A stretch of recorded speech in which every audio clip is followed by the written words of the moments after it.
तो अब हम देखते हैं चलना हमारा कविता से अगले 4 अनुच्छेद। तो सबसे पहले 2 अनुच्छेद।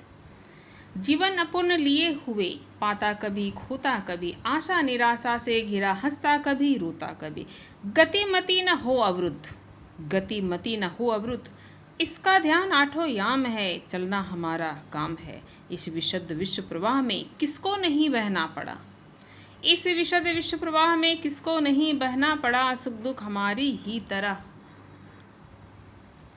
किसको नहीं सहना पड़ा। फिर व्यर्थ क्यों कहता फिरो, मुझ पर विधाता वाम है, चलना हमारा काम है।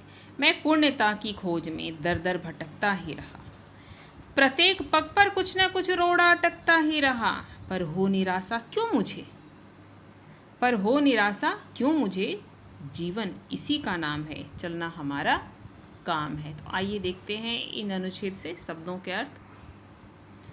सबसे पहले अवरुद्ध, अवरुद्ध यानी बाधा, गति यानी रफ्तार, वेग, मत यानी बुद्धि। तो यानी बात हो रही है कि मत यानी बुद्धि कभी अवरुद्ध ना हो, बुद्धि यानी सोचने आगे बढ़ने की जो सोच है वो कभी अवरुद्ध ना हो। याम यानी पहर, जिसको कहते हैं प्रहर।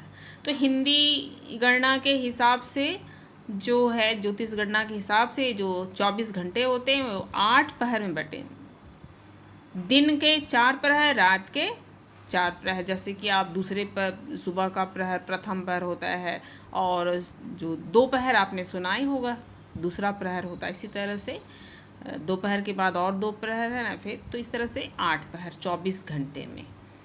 विशद यानी विस्तृत, विशाल।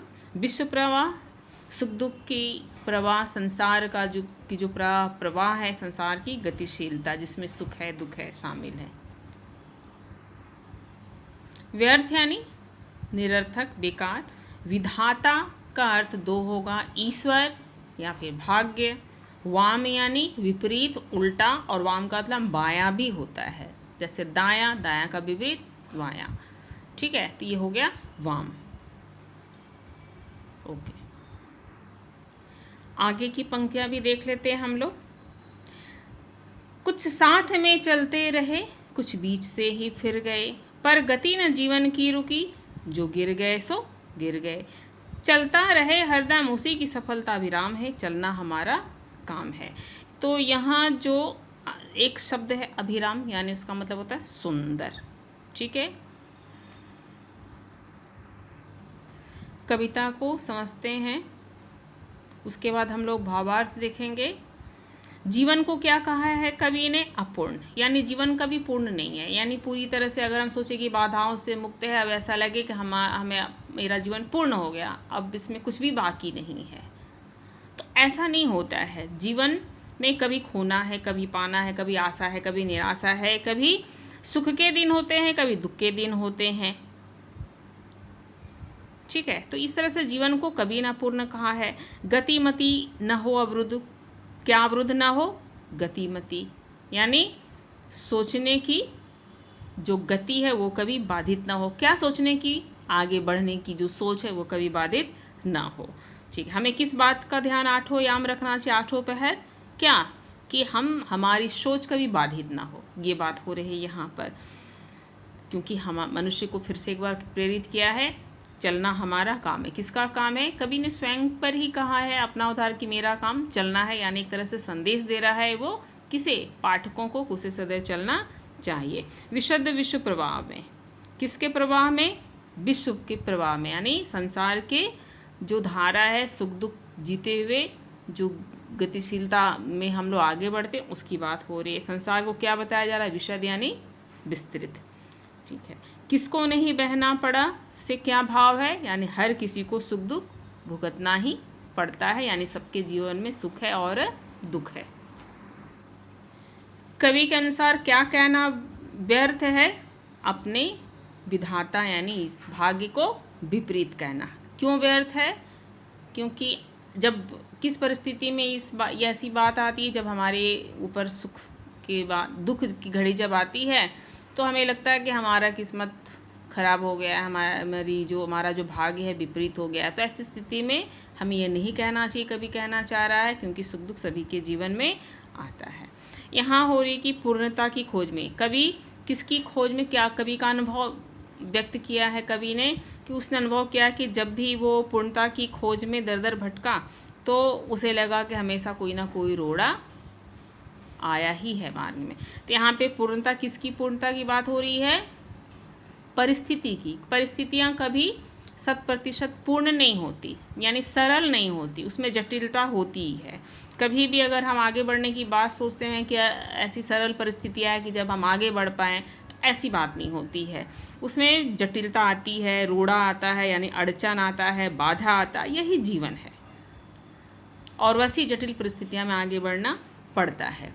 इसके बाद कवि ने माना है कि उसका अनुभव यह भी कहता है कि राह चलते जब वो साथ चले थे कुछ लोगों के साथ, कुछ लोग लक्ष्य छोड़कर पीछे लौट गए, ठीक है, लेकिन वो चलता रहा और उसने अनुभव किया है कि जो चलता रहता है उसका जीवन कभी रुकता नहीं है। जो गिर जाता है सो गिर जाता है, और जो सारी बाधाओं को तोड़कर आगे बढ़ता है तो उससे सुंदर सफलता प्राप्त होती है।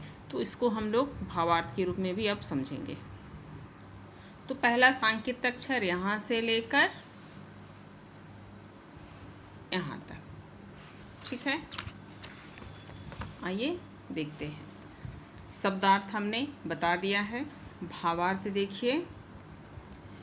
कवि ने जीवन को अपूर्ण माना है क्योंकि इसमें सुख है तो दुख भी है, आशा है तो निराशा है, कभी मनुष्य खोता है तो कभी पाता है, कभी हंसने के दिन होते हैं तो कभी रुलाने वाले दिन भी आते हैं। अर्थात जीवन सदैव खुशियों से भरपूर या कठिनाइयों से मुक्त नहीं होती, इसमें मिश्रित रंग होता है। इन सब के साथ ही हमें आगे बढ़ना होता है। हमें आठों पहर यह स्मरण रखना चाहिए कि हमारे आगे बढ़ने की सोच कभी बाधित ना हो, दुख से विचलित होकर हम कभी रुके नहीं। कवि का मानना है कि संसार के सुख दुख को किसी नहीं झेलना पड़ा है, अतः दुख के आने पर मनुष्य अपने भाग्य को क्यों दोष दे। उसका यह मानना कि उसका भाग्य विपरीत हो गया है सर्वथा गलत है। आगे का जो सांकेताक्षर है वो है पूर्णता की खोज से लेकर आखिरी लाइन अविराम है। शब्दार्थ मैंने बताया हुआ है, आप देखिए इसके भावार्थ। कवि का मानना है कि जीवन में कभी भी पूरी तरह से पूर्ण परिस्थितियां नहीं उत्पन्न हो सकती। उसने अनुभव किया है कि जीवन पथ पर रुकावटें आती रहती हैं, किंतु अपूर्ण परिस्थितियों में भी हमें सकारात्मक दृष्टिकोण के साथ आगे बढ़ना चाहिए। बाधाओं या अपूर्णता से निराश नहीं होना चाहिए, क्योंकि यही जीवन है। कवि ने स्पष्ट किया है कि कुछ लोग जीवन पथ पर चलते रहते हैं तो कुछ हार मान लेते हैं, किंतु कवि का अनुभव है कि जो हार नहीं मानते, ये हार है, इसको ध्यान दीजिएगा आप लोग, आगे बढ़ना नहीं छोड़ते, सुख दुख और साथ आने जाने वालों पर जो निर्भर नहीं रहते, बड़ी सफलता वही प्राप्त करते हैं। तो इस तरह से कवि ने प्रेरित किया है कि हमें किसी भी परिस्थिति में, चाहे कठिनाई आए, चाहे कोई हमारा साथ दे या ना दे, हमें अपने लक्ष्य की प्राप्ति के लिए आगे बढ़ना चाहिए। और जो ये सोचता है वही जीवन में बड़ी से बड़ी सफलता प्राप्त करता है। धन्यवाद।